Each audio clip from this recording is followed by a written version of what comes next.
আজরাইল রে, জান কবজ করে এত কষ্ট আগে জানতাম না।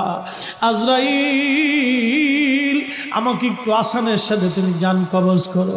আজরাইল বললেন, হুজুর, আসমানের নিচে জমিনের উপরে আপনার চাইতে সহজভাবে জান আমি কারো কবজ করি নাই।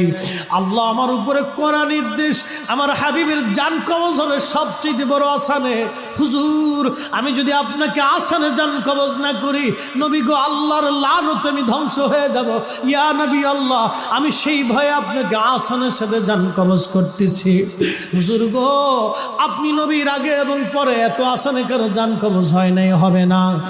আল্লাহর নবী ডেকে বলে, আজরাইল, জান কবজ এত কঠিন, এত কঠিন, আমার কাছে কষ্ট হয়। একটা অনুরোধ তোমার কাছে করে যাই আজরাইল, আমার উম্মতের জান কবজটা তুমি সহজে কইরো।